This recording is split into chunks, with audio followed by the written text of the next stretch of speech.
guys, Aerodynamic Trucker, back with another video. And as you can see, I'm out here in a winter wonderland. Not really. There's nothing enjoyable about this at all. It's cold out here, it's snowing. The snowflakes are hitting me in the face because of the wind speed. Feels like little shards of glass smacking me in my face. I'm not loving it at all.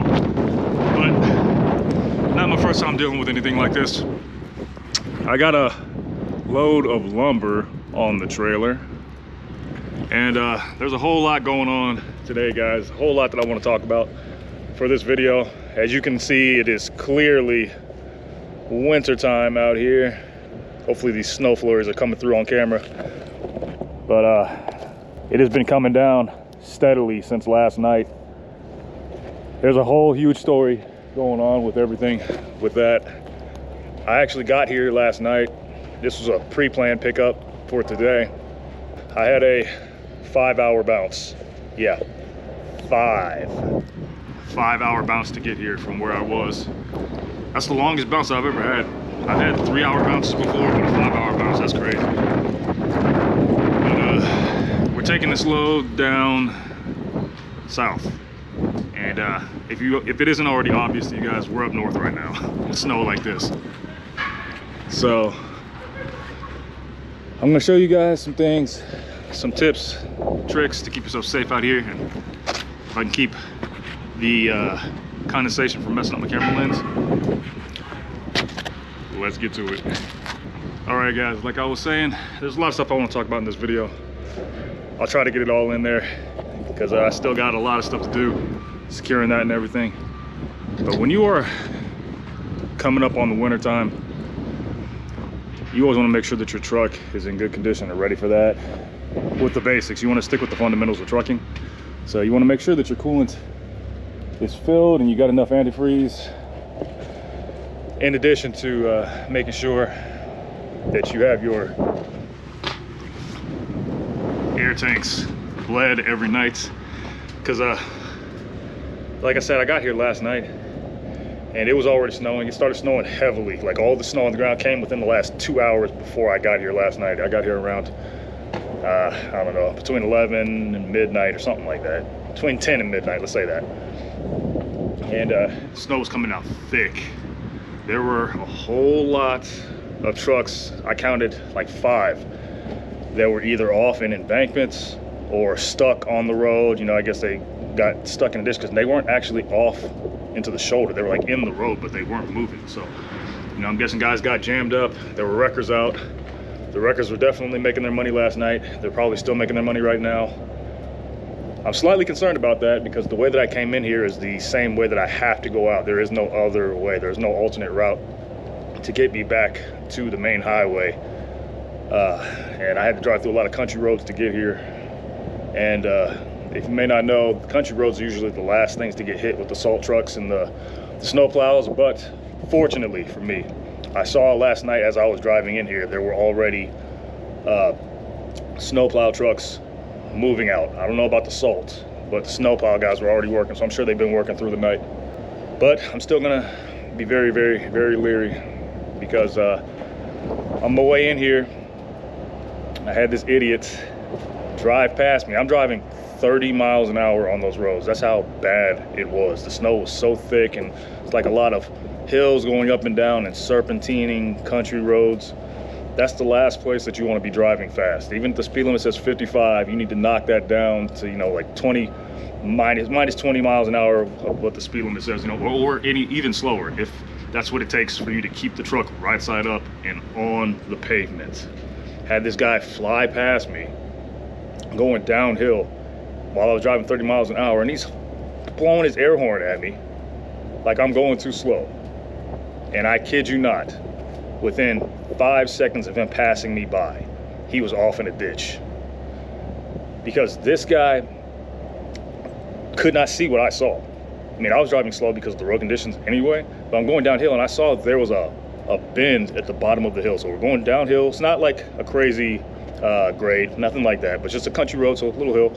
but there's snow on the ground. So he goes flying down the hill past me, holding his air horn, and right at the bottom of the hill, there's a little bend to go around into the town. And this guy tries to go around me, sees what's happening too late, tries to correct himself. His trailer jackknifes, pulls him off into the ditch. Fortunately, I was driving slow enough so that I didn't get caught up in that. I was already driving 30 miles an hour. I slowed myself down even more to like 20 or 15, and I was able to just slowly coast past him. Don't let that be you guys. Don't be impatient. Don't have road rage. Don't think that you can drive fast in inclement weather for any reason. You know, you're better off safe than sorry. Don't be that guy. You know, have to pay a record bill, have to call your company and tell them you went off in a ditch in the snow when you didn't have to. You know, now he's lost money and who knows whatever else he's dealing with because of that. But don't be an idiot. Don't be an idiot out here. You know, that kind of thing could cost you your life or somebody else. But off that soapbox, guys. Like I was saying, you want to have your truck ready when you're doing something like this. You want to be ready ahead of time. So I would definitely suggest you guys watch a video that I've made regarding preparing for the wintertime. It's called my Trucker Winter Survival Guide, and I'll leave a link to that video right here, somewhere like that. You guys need to definitely check that out. There's a lot of valuable information in there that will help you reduce your stress and maintain your safety and make it through the winter alive and unscathed. But I'm gonna go ahead and start securing this. I ended up throwing my straps already because it is cold out here and the wind was blowing. You know, a little trick that I do when the wind is blowing heavily is I throw the straps and then I run to the other side and I put them through the hole there, just to keep them holding their place. So in case I get a gust of wind, it doesn't just blow my straps all over the place. And I have to tarp this load on top of that, but thankfully I get to do all of that work underneath this awning, so that will give me a little bit of a windbreak. And it also keeps this lumber from getting icy, because they fortunately for me kept the lumber underneath that other awning, or the farther in awning over there, so it's not icy to the point where I need to be fearful of falling off of this because of the lumber up top being slick. Still, with that in mind, you still want to be careful. But let's go ahead and get to securing this, and I will further elaborate on my day going up here, or my evening driving up here, and what we got to look forward to getting out of here. All right, there are a multitude of reasons why I do not like the wintertime as a truck driver. When I was a kid in school, the wintertime was great because of snow days. Now that I'm an adult and I have to work out in this mess, I hate it. I hate it, at least while I'm out here working. But one thing here that you guys gotta deal with when it's the wintertime is your winches getting jammed up because of the cold, and then also the track. The track here, where the winch slides through this line where you see my winch bar going, it gets filled up with snow sometimes because of the snow that I was driving through on the way up here. My tire is kicking that snow up into these tracks. And I have to go through with my winch bar and kind of get that stuff out of there so that my winches will slide through. It's an annoying process. I have to go through the whole trailer probably and slide those things around, at least to get them to the point where I need them to be, so I can winch this load down. The snow is starting to kick up a little bit more. The wind is too. I'm not a fan of that, but I'm dressed appropriately. I'm warm. I'm definitely warm. I got my layers set up here. You can also see that stuff in my winter survival guide video, the things that I wear during the winter time, as far as what layers, like the specific items that I have. You can also check that stuff out in my Amazon store. There will be a link to that in the description of this video. And that'll keep you right. You know, when you have to work out in the elements, being dressed appropriately is of utmost importance and can make or break your day. You know, I don't have the need to keep running in and out of the truck to let my hands heat up.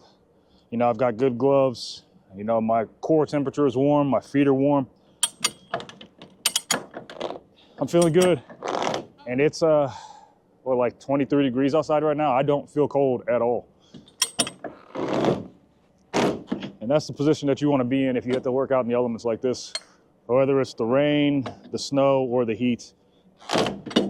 Having the correct attire to protect yourself from the elements and keep you comfortable is going to serve you well out here. Still got these winches on this side jammed up with this snow.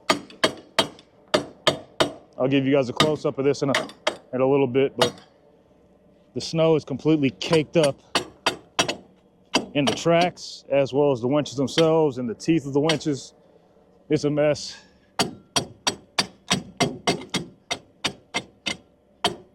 I'm just using the box head of my winch bar to kind of loosen that up, and then use the winch itself to try to slide that stuff around.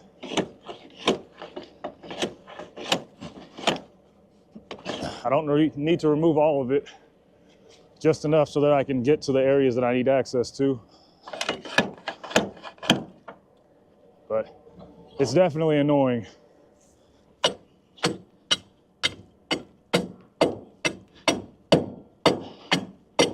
And it seems for some reason that the most ice and snow collects right in the areas that I need to use the most. Right up here by the front, but it's a simple fix. Just a little bit of elbow grease in there to break up that frost and slush. Well, it's more than frost.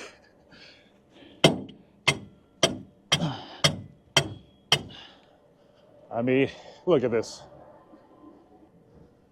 So you guys can see what I'm dealing with. It is like really deep in there. There's even icicles building up off of right here, and I need that area. Need to get over here. We'll get to it though. Use my ratcheting winch bar once I am able to. If you guys have a quick fix for this, you know, a way that I can get this type of thing done a little bit quicker, let me know in the comments. I would definitely be willing to learn any kind of information that's going to make this kind of thing a little bit faster to deal with, expedite the process, and reduce the amount of annoyance that I have to deal with. But once we get these two done, we just got to go ahead and tarp everything. And I am taking more time to get this securement done than I normally would, just because the added issues with the snow. You want to make sure everything is as perfect as you can make it, because there's a whole lot of problems we're gonna have to potentially run into just because of the snow out here. So I want to make sure, man, I was stuck. I want to make sure that my securement is top notch. I mean, it always is, but even more so because I might be dealing with slick, icy roads on the way out of here. I don't know how much of the roads got cleared off since last night when the plows were moving around, so I'm gonna make sure this load stays still. Absolutely no load shifts whatsoever, because I don't want this thing flipping over on me if I'm out here sliding around.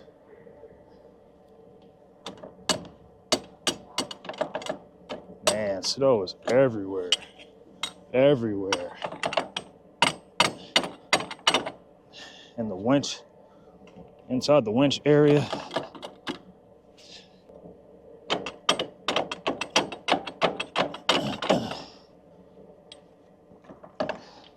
It's in there and it didn't want to come out.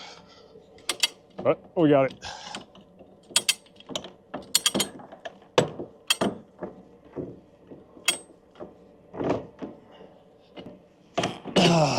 Yeah. All right, one One more. This one right here is the one that's giving me the most problems.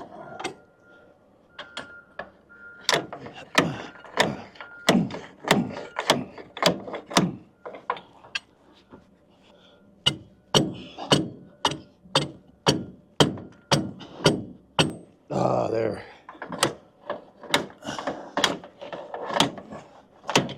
When you're doing something like this, when you're doing something this way, you want to make sure that you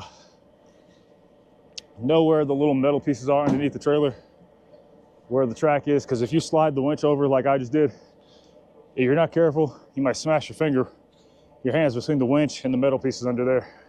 You'll cut your hands like that. Won't feel good at all. You'll regret your choices in life if you have to experience that.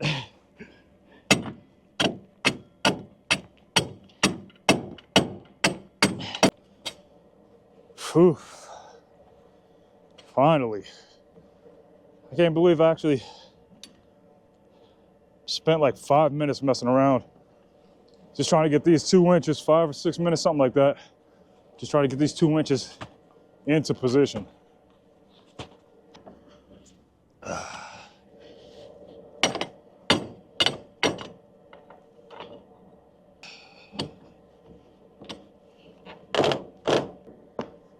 All right.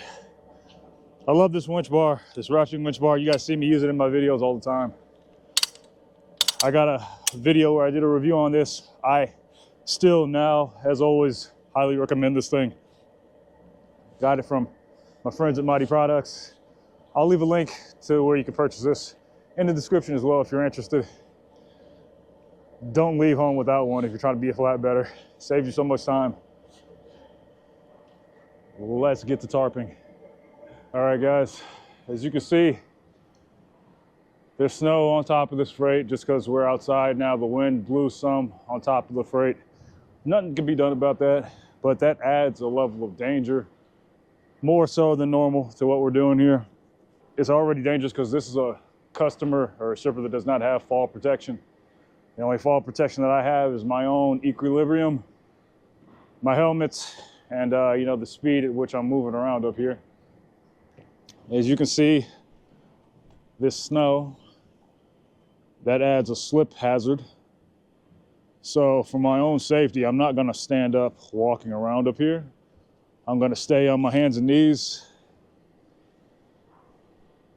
to roll out the tarp and to move around on the trailer. That's the best way to do it. It keeps my center of gravity low, which enhances my balance and makes me less susceptible to tripping and falling, or the wind blowing and knocking me off balance and having me topple off top of this freight here. So it's almost a little bit less than 13 feet up in the air. I think the height of the tractor is like 12'6", and the load is slightly above that, so maybe like 12'7", something like that, 12'8". Either way, that's more than enough height for me to get severely injured or lose my life if I hit my head the wrong way, or get paralyzed, break my back, break my legs, or anything like that if I were to fall. So I want to reduce the chances of that happening. So just watch what I do, and I want to get this tarp, both of these tarps, rolled out as quickly and safely as possible and get off of this load and have my feet safely on the ground once again. Yeah, and I can tell you already while I'm getting started, this lumber is slippery, just with this little bit of snow up here. And like I said, the customer loaded this stuff outside. The wind blew it over, so nothing I can do about it. It's only on the top layer, but I want to try to get this over with. I'm taking great care, especially since there are so many gaps. There's a lot of gaps. Like, there's a gap right here that's wide enough and deep enough for me to actually stand up. I'm standing up on top of the second layer of lumber right here. So that's another hazard for when my tarp is actually rolled out. I won't be able to see these gaps. I mean, there's a depth gap and a width gap right here in multiple spots. So you want to take a mental note of where those spots are so you don't end up falling into one of those crevices. That'll be a very bad day. Another thing you have to keep in mind is I'm all alone out here. I mean, there's crew that are working at this lumber yard, but none of them are anywhere near where I'm working. So if I were to fall, get injured, and say like hit my head, lose consciousness, who knows how long I would be lying down on the ground before somebody found me or before I woke up. So all things you gotta keep in mind when you're climbing on top of freight here. You always have to be mindful that any moment your life could change if you're not being careful. If you don't have your own safety in mind at all times.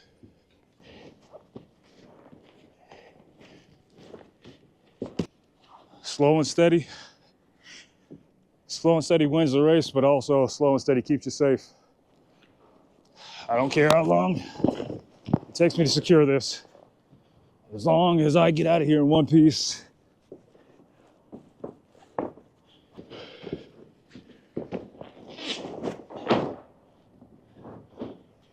Now, I want to try to reduce the amount of times I have to walk back and forth, especially since I gotta traverse across these gaps, these open spaces. But I got to be able to open this tarp up. That is one idea I think needs to go through in the flatbedding industry. Every shipper that requires their freight to be tarped or customer, they need to be responsible for providing a safe way for drivers to do that, i.e. fall protection, like harnesses or elevated platforms, so that we don't have to play these kind of games up here.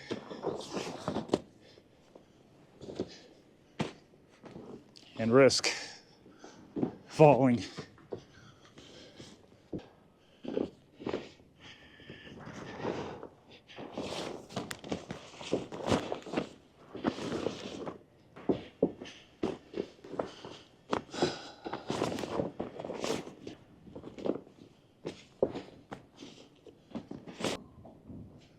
And another hazard I see right here, the wind's trying to get a hold of that tarp.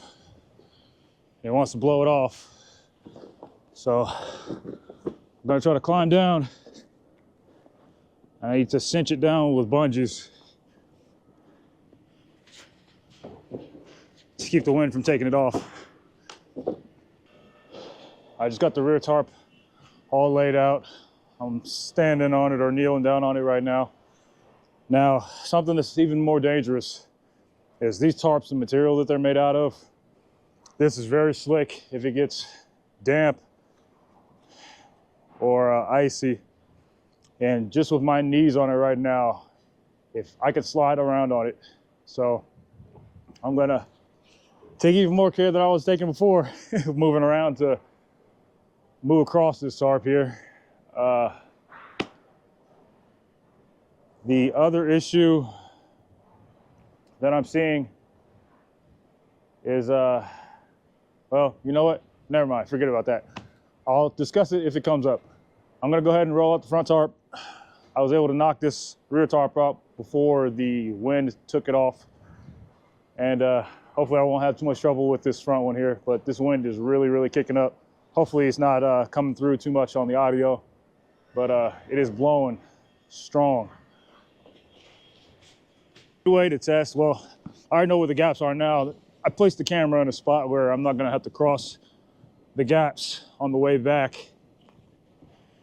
But it's good to, when you're crawling with your hands and knees, you can test where the gaps are, you know, in addition to your mental picture where you remember it being, you know, you kind of test with your hands how firm the tarp is to see if there's actually something under it, a solid piece of freight that you can put your weight on. Never put your full weight into a blind spot on the tarp that you are not 100% sure it has something that can hold you.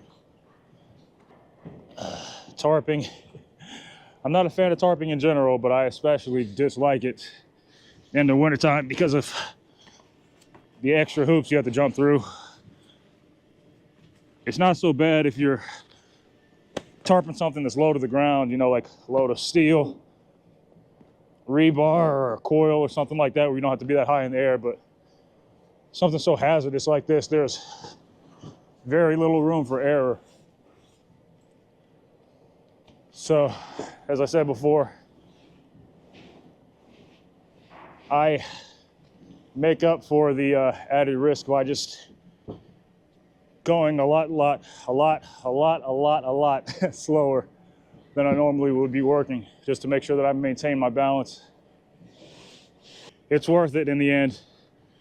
It's annoying, but keeps you safe, and that keeps you alive.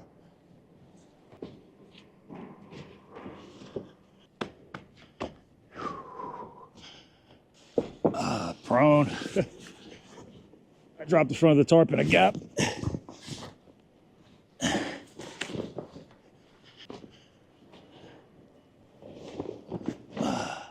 This tarp is in a spot where it's elevated. I feel like the tarp's gonna try to come off and roll back down forward.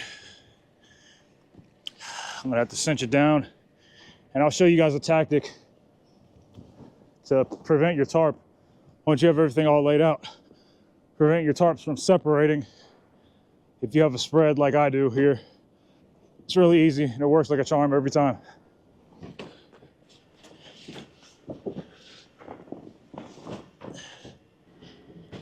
I think I'm gonna have to crawl down and adjust the size of the distance on the tarp on my passenger side. I think I got too much on the driver's side, and I don't wanna fiddle around with it trying to adjust it up here, just because of the danger sliding around.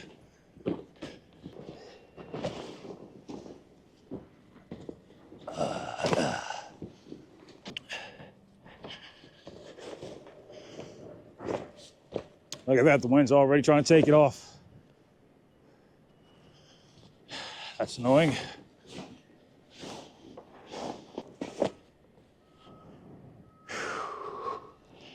So I'm gonna have to pull a little bit more of the tarp back this way, just to keep it from coming off. Not too confident about staying still. Yeah, look at that. You might not be able to see it on camera. This side over here is already trying to blow off. I might have to let it, then just crawl back up here and fix it. Wish me luck. All right, here we are. Got everything tarped. The tarp job's okay. This the way this was stacked was kind of weird, but we got everything covered. And that section right there where the two tarps meet, you can see where that bundle ends right there. That's the part that I was telling you was trying to slip off. It was trying to pull itself down. So I took a bungee right here. I climbed down, grabbed a bungee to anchor it and pull it back this way to keep it from sliding any farther forward. So what you want to do, the added precaution I was telling you guys, I'm going to take a 2-inch strap and throw it right over top of this area so that it'll pin that tarp down over top of that edge to keep it from somehow working itself forward and off while I'm driving down the road. Because I have the secondary tarp, or the back tarp, anchored, pulling forward. It's underneath this tarp here, but this will make sure that that tarp does not move at all. It'll keep it pinned down when I throw that 2-inch strap over top of this. I'll show you guys here. Just want to throw the strap to anchor it down, so nothing fancy. As long as it's covering that area that I was mentioning. Go ahead and anchor it, go to the other side, ratchet it down, and we will be good to go ahead and get out of here. And now you guys have a little tip to help you guys keep your tarps where you want them. That can be a lifesaver. I've seen a couple of guys running down the road, their tarp has worked its way off and they got the rear tarp blown like a cape, and they got to find somewhere to hurry up and pull over and be able to fix it before their entire tarp comes off. It can be a nightmare. Don't let that be you. My camera fell over, the wind blew it. I told you guys, it's no joke out here. All right, I'm glad to be back inside the truck and not in that snow. I was warm, but man, that was a tough one to deal with, an annoying one, at least as far as the trouble or potential trouble I was dealing with climbing up on top of that load. With that slippery surface, the wind is really kicking up, even more so than it was before. It's really blowing out there. But we've got a long drive ahead of us to get rid of this. We're up north right now, and we've got a 10.5-hour drive to get rid of this stuff. Delivers tomorrow, 615 miles. Keep in mind I had a 5-hour bounce to get here yesterday. It's a lot of miles I put on this one. How many miles altogether? It's like 786 miles loaded and bounce with this one. But the positive thing is that we are going down south to deliver this stuff. So we will be getting away from the snow. On my trip up here yesterday, I was in Maryland, and I didn't encounter the snow until I got up into Pennsylvania, maybe like 2.5 hours away from here. So I'm hoping that it will be similar on my way back out of here. There's not going to be any snow once I get a couple hours out.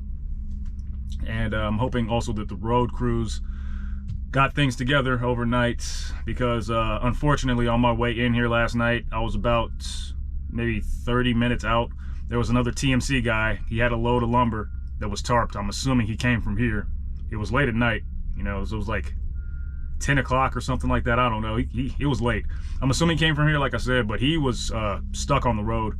There was a hill that you had to climb, and his trailer was slightly jackknifed, and there was a state trooper or a sheriff there next to him. I'm assuming he couldn't climb up the hill because of the snow and the weight of his trailer. And I'm hoping that hill and the roads in general are cleared off, because like I told you guys earlier, I have to go that same way to get back out of here. There's no other way for me to go to get to where I need to get to, or even to get to the main highway. And the last thing that you want to do in inclement weather is start taking a bunch of side roads that you are unsure of. So like I said, I'm retracing my steps to get back out of here the same way that I came in. And hopefully I don't have to chain up anywhere. There was a sign, a road sign that said, you know, must chain up if sign is flashing. The sign was not flashing last night. I didn't have any trouble getting through, but like I said, the snow was thick. The snow on the way in here was about as thick as it is out here in this lot, like you guys saw me walking around in. But like I said, overnight, I'm hoping that the road crews got to deal with it and put salt down, because the plow trucks were out. I saw a few of them on the way in, but it was nasty out there. Very nasty. So I'm gonna go ahead and get myself ready. I already trip planned. You know, I'm thinking about stopping in Breezewood. There's a truck wash. I'm not due for a truck wash until next week, but there's a truck wash there. I could stop there, do a 30-minute break, get the remainder of my time back for the day after I've driven for, you know, 3-4 hours, whatever, and then drive as far as I care to, because I'm not going to try to push it to the limits. I already know I lost a whole bunch of time yesterday trying to get in here because of this snow. Like I told you, it was a 5-hour bounce, but it ended up turning into a 7-hour bounce because of this bad snow out here. I'm hoping, but I'm also expecting, I'm hoping that it won't be that way, but I'm expecting the roads to be just as bad as they were when I came in last night. So I'm anticipating having to slow roll the truck to get out of here until I get, you know, out of the snowy area. So I'm going to be down on time probably, but it is what it is. That stuff does not matter in the grand scheme of things, guys, because you want to make sure that you are being safe and you don't tip the truck over, you don't roll the truck, end up in a ditch, you know, have an accident, jackknife the truck because you're driving too fast, like the story I told you guys about that driver that passed me up last night, you know, being foolish. You know, it doesn't matter. Like, I was driving here at 30 miles an hour for, man, it was a long time. I didn't clock it exactly, but I know it had to have been over an hour and a half worth of time that I was like slow rolling the truck because of all the hills and the curbs and the bends that I had to drive through on the country roads to get out to this place. It'll be what it's gonna be. and I have no problem going a little bit slower. Yeah, it's annoying, but that's what needs to be done because I'm going back home in one piece. I bet on that. I guarantee it every single time. That's my #1 priority when I'm out here driving on the roads, is to go back home safely in the condition that I left, if not better, and put some money in my pocket on the way. So I will touch up with you guys once I get a little further down the road here. The joys of driving in the winter. It's not my first time though. Let's get to it. All right, everybody, it's the next day. I wasn't able to record too much yesterday. You know, I was just driving around and getting myself out of that area. Heading back down south, there wasn't really much going on. You know, stopped for a 30-minute break, standard stuff. But on my way out of there, I saw one truck that was off in a ditch. The roads were still bad, you know, like I predicted. You know, I had to drive for about an hour and a half to 2 hours before I cleared the snowy areas, or at least the areas that weren't treated by salt. I was in those backcountry roads like I knew I was going to be. The only parts of that area that had any salt were the couple of spots in a small town, which I could tell had a lot of you know, traffic, cross traffic going through it. But other than that, the majority of the country roads were still super snowy. They were shoveled by the road plows, but it was just a layer of snow still. So it was just a smooth over layer of snow, which sometimes is more dangerous than the unpacked snow, just the raw snow, because the smooth stuff, if it gets wet, you know, if it melts, if it warms up any during the day or during the morning, then that melted layer of water could turn into ice and make it slippery since it's still really slick. So I'd almost rather drive in the raw snow, but I just was coasting between 15 and 25 miles an hour going out of there, and most of the time that will keep you safe. You know, if you aren't going fast enough to pick up momentum in the first place, then if you do happen to slide, which should be very unlikely, but if you do happen to slide, you'll be able to react and stop yourself from going off in a ditch. If you're already driving like 35 miles an hour, 45 miles an hour on that snow, and then you hit a patch of ice or your tire treads get loaded up with snow and you lose your traction, you're just going to be sliding. Your steering wheel is going to like feel like it's locked up because your wheels are stuck in place because of the snow, and you're just going to slide right off the embankment. And I'm sure that's what happened to the one guy that I saw that was off in the snowbank on my way out, because I could see the tread marks in the snow from where he tried to turn his wheel. He overcorrected because it was a sharp veer. He tried to go over to the left and a sharp veer back over to the right. His trailer probably jackknifed a little bit, but you know, his trailer and his truck were kind of tilted, and it was a dry van. But when you have all that weight, even if you're not completely off the road, if you have all that weight from your load kind of tilted diagonally, you're not going to have enough strength in your drive lines to be able to pull yourself out, you know, especially not when there's all that snow that you can't really get any traction out of, you know, if you don't have chains on or anything. So keep that in mind driving out here in the wintertime. You know, taking your time, driving slower, especially when you have to go up and down hills. You know, that was another thing. I had to keep a lot of pressure, just keep consistent pressure on the drive tires, you know, by just keeping you know, my foot to the pedal just a little bit, just enough to keep me going. The last thing you want to do when you're going up an incline is to slow down, take your foot off of the gas, you know, because if you start going backwards, you know, you're not going to be able to get the traction to pull yourself back up. You know, especially it could be really bad if there's, you know, other cars behind you, which with me driving out there both the night before and yesterday when I was driving out of there, you know, I was pretty much the spearhead, you know, out there.